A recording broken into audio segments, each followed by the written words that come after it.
Hi, so today is True Blood Day.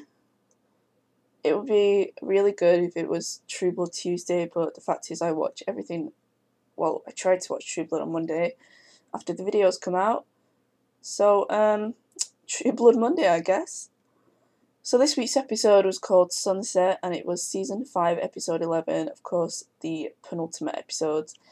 Next week's, or this week's actually, is the season finale. And I wanted to say that this episode was a complete clusterfuck. It was just all over the place. It was weird. I didn't think it was very climactic at all. I just thought it was kind of meh. And last week's episode was definitely a lot better. Of course, there was Godric all over the place, which made my heart explode. I love Godric. I just thought that was such a poignant, tender moment. And I really do want to do like a whole rant on Godric because I just love him so much. But this episode, even with its lack of Godric, didn't really have an excuse to be as boring as it was because it is ramping up for the season finale kind of thing. So you do expect a few cliffhangers, but I wasn't really that intrigued. So Terry's story is kind of over, I think. He came in and he was all happy with Arlene, which is really nice. This whole Renee thing is going to go completely unsolved, I assume, unless it's going to be like a season finale cliffhanger. Because I really like Renee. I think he's a great villain. As I've said in my other 10 videos on True Blood, I do think he's a great villain. He's a classic villain as well. But yeah, I really want to see more of him, but apparently he's not on the cards right now, so maybe he's going to be, a small villain in the future. Um, and then we have Andy. I was hoping to God that his storyline was finished, but then that woman, Marcella, that fairy, the one who was really beautiful, the pregnant one, I didn't realise that that was the one that Andy slept with. I didn't recognise her. I think her name's Marcella anyway. I know Marcella's the name of Cersei Lannister's daughter from Game of Thrones, but yeah. And uh, she was like, "Oh, you touched my light," and I was like, "Oh, whatever. Okay, cool, cool beans." And he was like, "Oh, you're pregnant," and it was like, "No offense, yeah, but why are you so surprised? Because she's a different species. She's a fairy, so you kind of should have been a bit more careful when you were sleeping with her on the 2 occasions that you had sex with her." And then she was just like, "If you don't accept the light, then it's gonna be open warfare." So of course, Andy. Okay, yeah, Andy's a comical character. He's comedy relief, I think, but personally, I don't think there's anything special or tantalizing or intriguing about him. I just think, oh, whatever. It was nice that Holly's sons kind of accepted him and everything. That was nice. I do like Holly, as I've said. But again, next episode, unless Marcella dies, which I do have a feeling she's going to die because of Russell Edgington and everything. I have a feeling that maybe the whole thing with her and Andy is just going to completely break off, and I hope it does because I don't want any more Andy having his own plotline. He's a freaking police officer. Like, even Jason doesn't get that much plotline. It's ridiculous.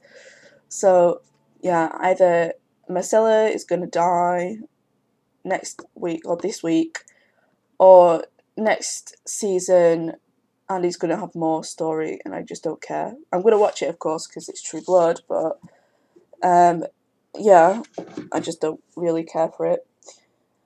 And then we have I'm just gonna get onto the authority because it's gonna take the most time to say, and I don't want to waste time speaking about other things. So the authority basically has reached this like burning point, and they've bombed the Tribble factories. Vampires are rising up in numbers. There was a new sheriff instated in Eric's place called Elijah something, Elijah Stone something or whatever, and obviously Tara killed him. And I was kind of surprised because Tara was like, "Oh, there's an authority." Huh? And I was thinking, like, it is like, obviously it is a genuine mistake, and obviously she didn't really know much about vampire affairs beforehand, but I think she should have been a bit more cautious, especially not having spoken to Pam about it. But anyway, the authority. So he was instated as the sheriff in Eric's place, and then Tara killed him, and then that woman came in. I can't remember her name, And I don't really have an opinion on her. Yeah, she's a villain, but she's not really designed to be complex or anything like that. And obviously, they're kind of, I think they're producing more vampires than ever, because obviously you see the vampires running around outside Alcide's dad's trailer thing. And I think that obviously they're ordering people to create more vampires and stuff like that. But I think they all want everyone under Lily's like regime. But obviously the ones in the authority are like the ones who are most deluded, apart from Eric and Nora. And I'm really confused about Bill. I'm really confused about Lilith. Like, is she real? Is she a hallucination? Why is she playing around telling everyone you're my chosen one? Like, does she want them to kill each other off?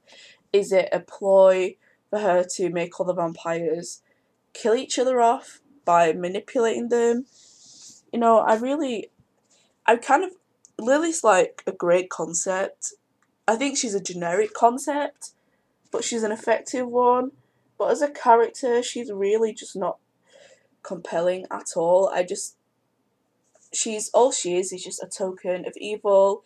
She's a plot device, and that's it. I think it would be great if they gave her more character. It'd be great if they actually went into sort of her history and whether she really existed. And of course, it would be I'd really love to see the kind of origins of the vampire mythos in True Blood, because in the books, and I know that the TV show doesn't really follow the books anymore, but in the books, Dracula is very much a real vampire. I think, he every year they host like a birthday party for Dracula, and like everyone hopes that he'll turn up at their party, and it's like a massive honor if he does. But yeah, obviously Dracula. I don't know if this one Dracula's like, you know, the first vampire. I don't know if Lilith is, etc., etc. And yeah, I'm just really confused about that. Obviously, I think it'll be revealed next episode, and if not, I just could be disappointed, because that, to me, that's just really poor writing. So yeah, Bill, I'm really disappointed that they kind of turned him into a douchebag again. I hope that he gets better. I hope that he realises his mistakes and kind of repents for them, sort of thing. Because in season 1, 2, and 3, his whole ploy to get like to find out things about Sookie on for the Queen for Sophie and Leclerc was really douchebag of him, but he did fall in love with her, and then he kind of did things in her interest while still trying to do his job, sort of thing. And I think in season 4 he was really redeemed.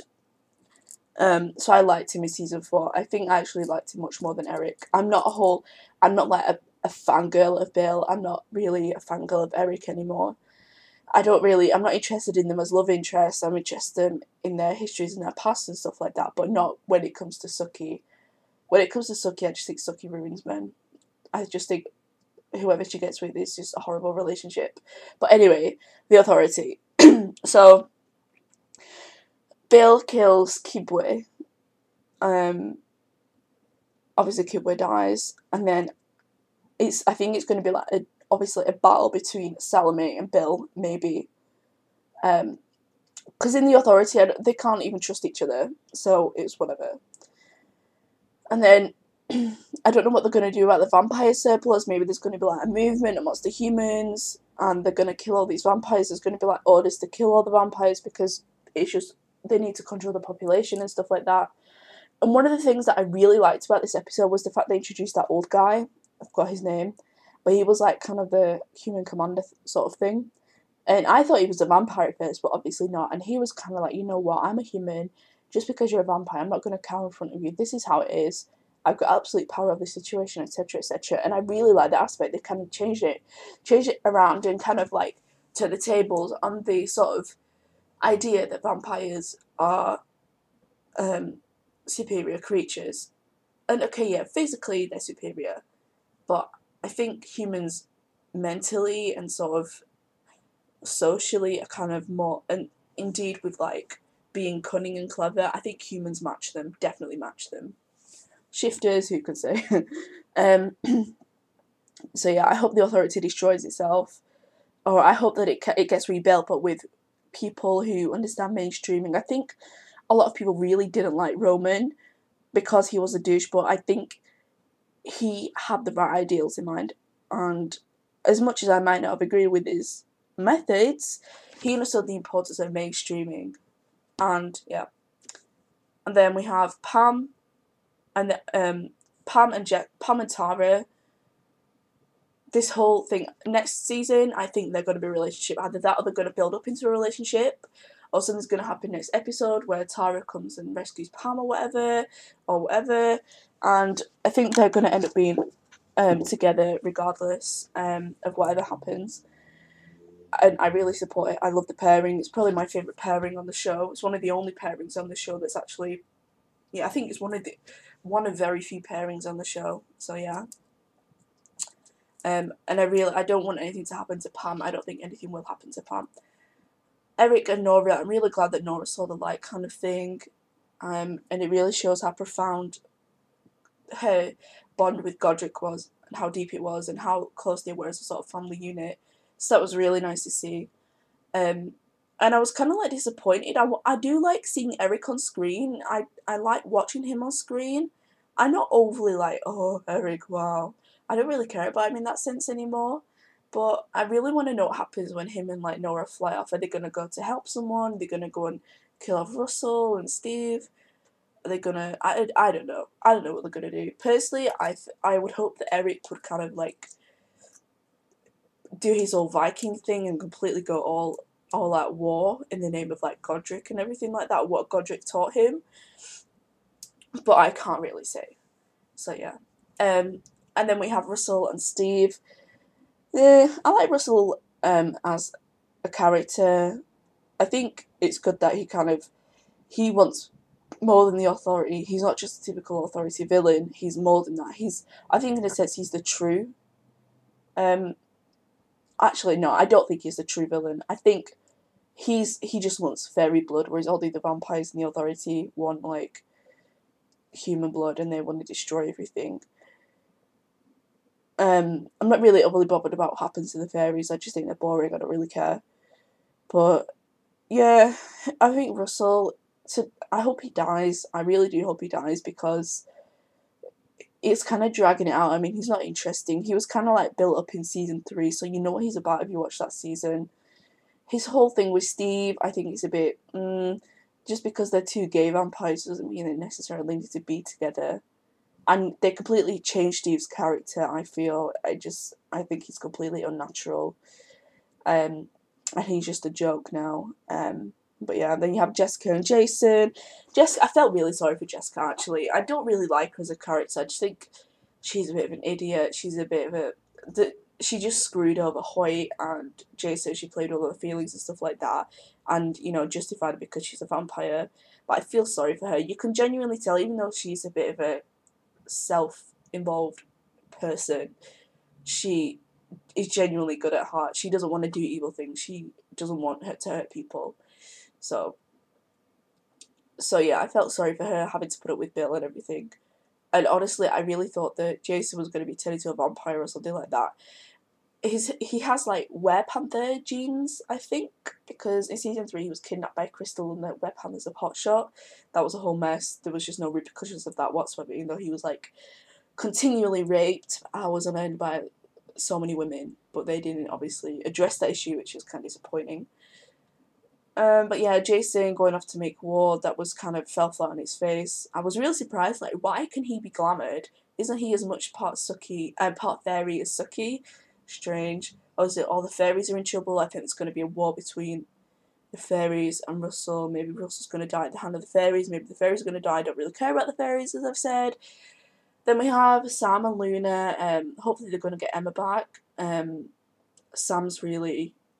I like Sam. I like Luna. I like them together. I like the characters. They're nice. They're sweet. Whatever. Next episode, I don't know what's going to happen. I want more Godric. Obviously, I want Godric. I want to see what happens to Nora and Eric. I want to see they wage war. I want the fairies to go. Don't really care about Claude in the book or whatever. You can read my Deadlocked review because you listen to my Deadlocked review on Claude. So yeah, I forgot to talk about Sookie, but who cares? I feel sorry for her. She's getting sold off and it's not very nice. And I hope everything works out for her. So yeah, thanks for listening and goodbye.